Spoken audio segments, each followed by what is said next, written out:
Welcome to Business Insight Fredericton. I'm Krista Ross, CEO of the Fredericton Chamber of Commerce. In this episode, we'll be meeting businesses who have recently won Business Excellence Awards from the Fredericton Chamber of Commerce.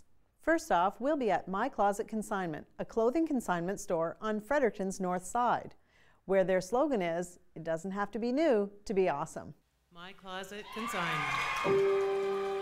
Congratulations on winning the Wilson Insurance Startup Award at the recent Business Excellence Awards of the Fredericton Chamber of Commerce. Tell me how you felt when your name was announced. I think we felt overwhelmed. We were really, I know people say this all the time, but we were really just so excited to be in that category. So tell me a bit of the story about My Closet Consignment and a bit of the Betty and Rob Blanchard story. How did you get here? We're going to celebrate 25 years of marriage this year, and I've only wanted to kill him probably 3 times out of that. That seems pretty good. And I was coming close to what I called my slowdown time and wanted to open my own business. Did I want to open a consignment store? That wasn't my first thought. My Lulu is probably one of the most popular areas in the store, and it's probably the one that flips the quickest. So how did you arrive at the idea of a consignment shop? Well, for me, it's a part of what I've always done. I've always repurposed. So when the idea came up is that I tried to buy a local consignment store and I wasn't successful. And then I went, well, wait a minute. Rob and I talked about it, and I said, well, I can get my own building, I can get my own clothes, and I can make this work. And that's kind of how it started for us. You know, it was a lot of discussion, and he was so supportive because he still, you know, works full time and has his own company. And you know what, we just decided, let's do it. We've been extremely lucky. I think all of the stars kind of lined up for us. First of all, our location and seeing, okay, I'm beside Avalon Spa. Then you line that up with the environmental conversations that are happening. I really try to buy used clothing when I can, or previously owned clothing, because I think it's better for the environment. Well, and to also mention hard work and Betty. Betty is the success of this business. There's no question. And it's on sale, which is great. I know. How does the consignment process work? How do things come in? Once we get the item and we get it on the floor, you make 40% of the sale price. Now, that being said, we keep your items for 60 days. So that means everything in our store is turning over very quickly. About 80% of the items that people bring in actually sell.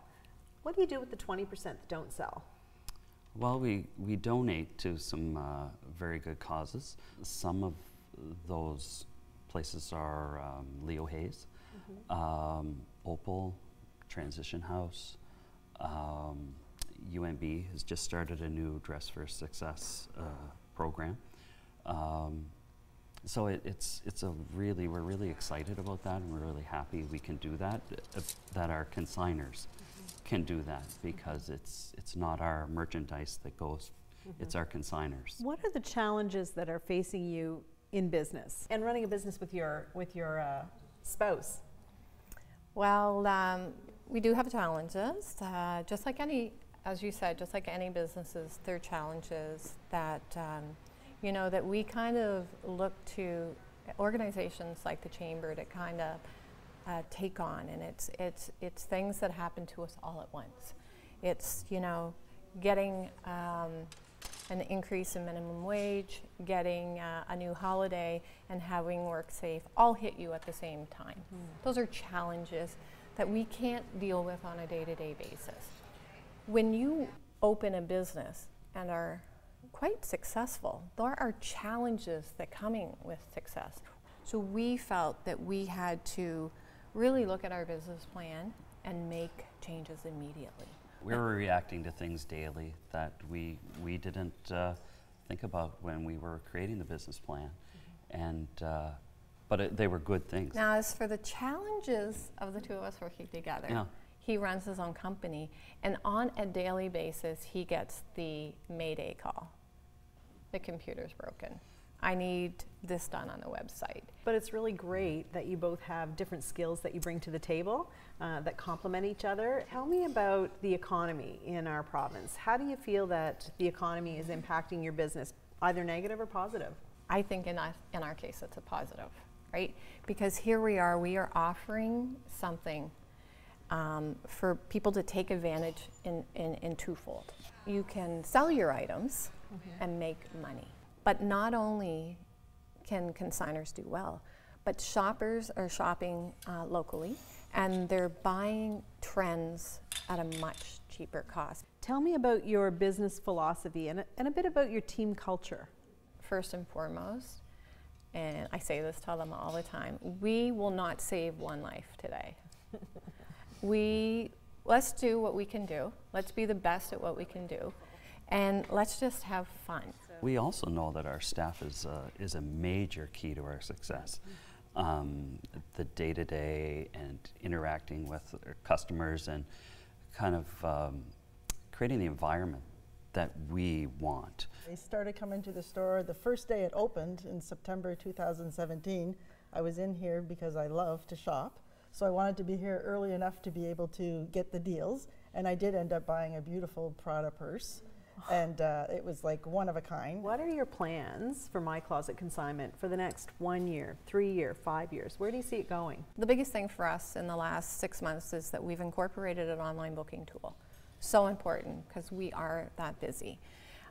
We'd like to see My Closets all over New Brunswick, and we do see that happening in the next 12 to 18 months. The newest plan for Fredericton is a second location, but it's not a clothing store. It's called My Home Consignment, and it's a store exactly with the same formula as that we're doing here with clothing, but it will be with home decor and small furniture. Tell me about some of the organizations that have helped you in starting your business.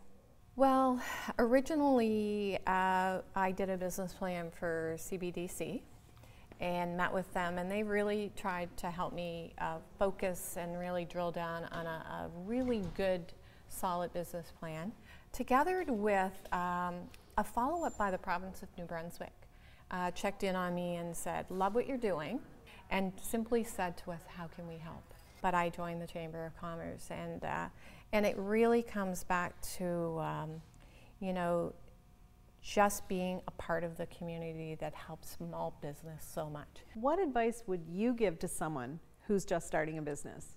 I did a SWOT analysis, and a SWOT analysis is your strength, your weaknesses, your opportunities, and your threats. And I did it based on a couple of organizations. That research was valuable stuff. I think the other advice I would give to somebody is probably try and have as much fun as you can. Betty was very passionate about the store, about this path she was taking, as I was when I started my business. So you have to follow that sometimes too, and sometimes you don't have a choice. Welcome back to Business Insight Fredericton.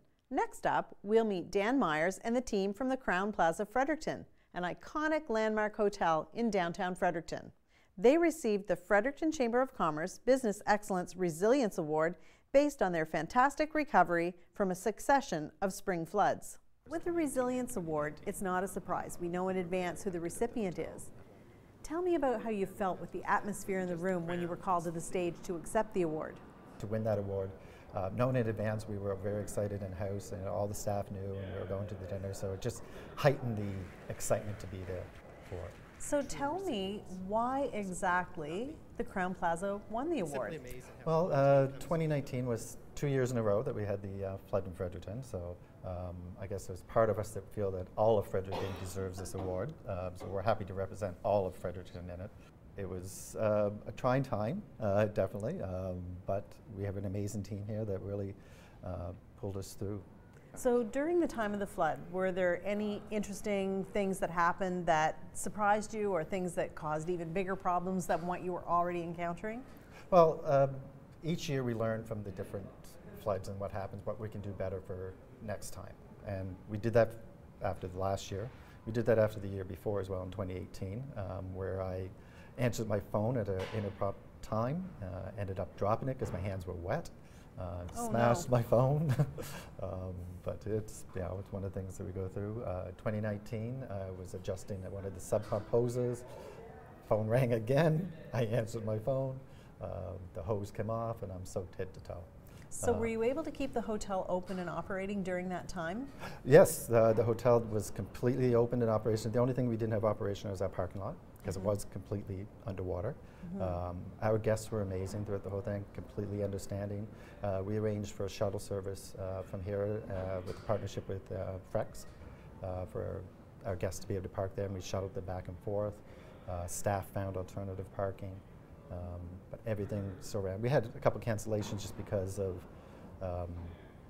the flighting for other areas. People needed to protect their homes, so they couldn't come for a conference and stuff like that. But the restaurant, pub, hotel, fully operational.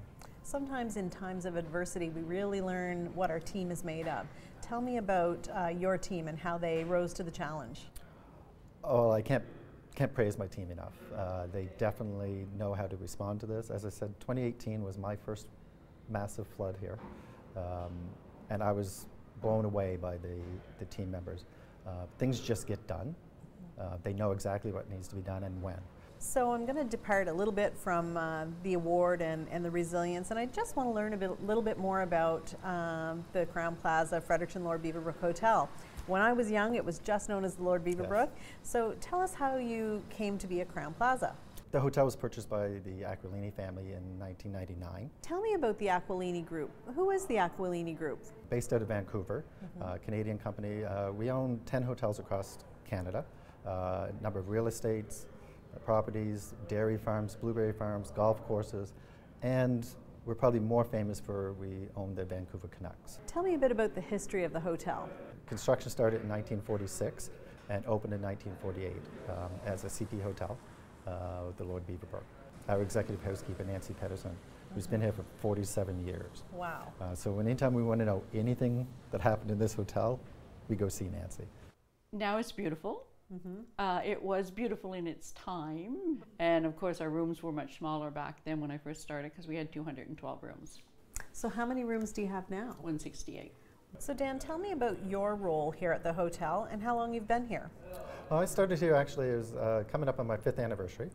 So I've been here for 5 years as general manager. So oversee every department in the hotel, but I'm very fortunate that I have an amazing management team for each department. And how many employees are there here at the hotel? That ranges depending on time of year, but can range from 110 to 140. Over the last number of years, you've had a number of renovations here in the hotel. Can you tell me about the things that you've done? Well, we've renovated everything inside the hotel from top to bottom, from all of our guest rooms. We added a club lounge on our 7th floor, all of our meeting space. The restaurant was really a transformation to Maxwell's restaurant. We did the Joyce Pub. We added a new pub patio last year, which was a great success. The lobby flooring, front desk area is all done as well. You are going to keep your iconic chandeliers that you see in behind us today? The chandeliers and staircase are staying. Wonderful. During the process of design, both with our own designer as well as our brand with IHG Hotels, there's a lot of things they wanted us to change and modify and make more modern. I fell on my sword several times. Yes, we need to be modern for our guests, but we are a historic hotel and we need to keep that history. What is your business philosophy and what is the team culture here? Hire the right people and let them do the job. And that's what I do today. So you mentioned that one member of your team has been around for over 40 years. What about other members of your team? Do you find people stay or? We have a lot of long-term people. We have Cindy Jewett in our catering department. Has been here over 30 years. We really like to be part of the community. It's a big deal to us, not just as service people who are just coming in for a day or two. We want to be here for the community itself. What are the day-to-day challenges that you face running a hotel? Actually, a lot of it is, especially this time of year, Mother Nature is definitely a challenge. If we get hit with a storm, it does affect us. Sometimes to the good, sometimes to the bad. Staffing in this day and age, labor force, we know what the workforce shortage currently and where it's going to go. That would probably be one of the biggest challenges. Airbnb is definitely in effect. It's additional competition. Competition is good. competition forces you to raise your bar and change. With Airbnbs in particular, just fair rules is all we ask for an industry. How are you feeling about the economy in New Brunswick and the business climate that we're experiencing here? How does that impact, good or bad, on the Crowne Plaza? This industry in particular for meetings and conventions works secular, depending on the year and what kind of organization it may be. Fortunately, this year is going to be a down year for meetings and conventions for Fredericton area because they may be going to the West Coast this year or stuff like that. So we need to adapt our marketing, our sales initiatives to adapt. Okay, well, we can't get that business, so how can we replace that business and respond to it accordingly? What's the best advice that you would give to someone who was interested in entering the hospitality industry? Sometimes takes personal sacrifices. Sometimes it takes a hit on pay. If you're in one department that may pay more than another department, you may need to take a less pay to jump to the next level. So to round out our questioning today, I guess I'm really interested in what's next. What do you have planned for the hotel for the next 1, 3, or 5 years? So we do have a few things coming up. As I've already mentioned, the new entranceway coming, without changing the character of the hotel. We're still a classic landmark hotel.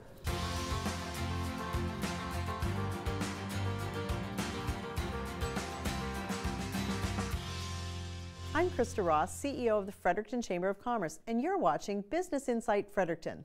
In our final segment today, you'll meet Liberty Utilities, the winner of the Fredericton Chamber of Commerce Business Excellence Award for Community Involvement.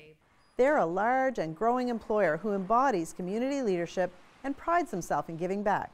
You'll be amazed at the incredible commitment they've made in our community.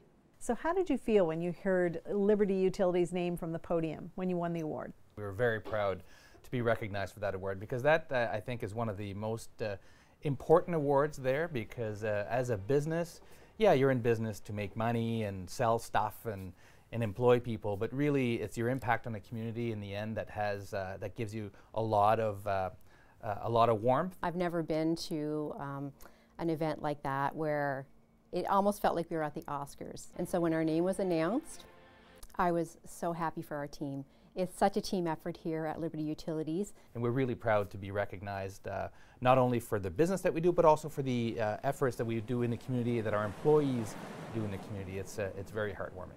Well, we have a really engaged team here at Liberty Utilities. I've been here now for almost 7 years. And when I first started, the first day I was here, I was told about all these great initiatives that we had to get involved at Liberty. I know you have a Reading Buddies program with Frontier College. Tell us about that. With our Reading Buddy program, we actually get to go into kindergarten classes each week on Wednesday mornings, only for an hour. We also have lots of opportunities where we go out in the community. We do yard work. We help paint. There's so many things that we can do, and a lot of our employees get involved. You've been Liberty Utilities here in Fredericton since about October. That's correct. Tell me about what Liberty Utilities does, who your clients are. What is the business all about? Sure. Liberty Utilities is a North American company that operates utilities in the gas distribution or electricity distribution, even in the water distribution business. And we got acquired by this Canadian-based company out of Oakville, Ontario in October. And in New Brunswick, we operate the natural gas distribution system. So we provide energy to over 12,000 customers in 12 communities in New Brunswick. And natural gas is one of those very clean, efficient, cost-effective energy forms that is widely available in the southern part of the province. And we're looking to grow now, and we're going to add more customers, look at different opportunities to what we call greening the pipeline, so looking for opportunities like renewable natural gas. So renewable natural gas is something that's becoming more important throughout North America. So there's a variety of areas and growth opportunities that we're looking at. That sounds exciting. I think that society is looking for greener ways, so that seems like a positive direction. So there's about 100 employees total in the province. Fredericton is the head office. We have 60 employees here, which cover everything from field people to marketing, finance. We're establishing our call center here in Fredericton because since October 1st, our call center used to be done out of Quebec, and we are repatriating that to Fredericton. That's going to create about a 5% increase in employment in New Brunswick, so that's good for the economy as well. I know that you have a lot of long-term employees here. How do you think that the culture that you've introduced to this business has contributed to that? Well, I think that we try to instill in every employee the understanding of what impact the business has on society and on our communities. Because energy is something that everybody needs, every homeowner needs, every business requires in order to operate. And you know, if you run out of energy for a day or two, it really throws everything sideways in society. So the employees that work here understand the impact that they have on their communities because of the work that they do. So tell me about the work that you've done with Habitat for Humanity, because they also won an award at the Business Excellence Awards. So that was a really neat combination, knowing that your team volunteers for them and that you both won awards. Yeah, we've been working with Habitat for Humanity for many years. And we really get down and dirty when we're working with Habitat for Humanity. We actually volunteered last year painting one of the Habitat homes. Jill, tell me what challenges that you face in the day-to-day running of this business. Well, day to day, we have some basic principles at work. We want to keep everybody safe. We want to, we know we work with an energy source that, if it's not well controlled, could be difficult to manage. But we are experts at doing that, so we do that very safely, and we want to make sure that our employees do that. Customers understand what they need to do to be prepared, and so that's one of the challenges. The other challenge is to make sure that employees understand the business, continue to be motivated, and the biggest challenge is to keep growing the business, because we are trying to grow the business in the sense that if we can spread the cost of operating the business across more customers, then the cost for all customers will go down. Now, last year, 2019, was our best year that we've had since 2012. We've added more customers since then. How are you going to grow your customer base? And is it industrial, is it SMEs, or is it residential? The number one target is commercial customers. So they're our first target market. So we want to bring the benefits of natural gas to a lot of the Chamber of Commerce members because it's a less expensive energy source. Our secondary target is residential customers. I know recently you've been involved in the Estate Art Initiative, the One for One program. Tell me about that. In November, we reached out to the One for One program because we were interested in getting some new artwork for our brand new lounge that we're in today. So we reached out to them. They were very excited to have us on board. So we actually have 9 pieces of original artwork here in this room and one downstairs in a reception area. You've received lots of advice in your career, I'm sure. What's the best advice that you've received? It's all about the customer.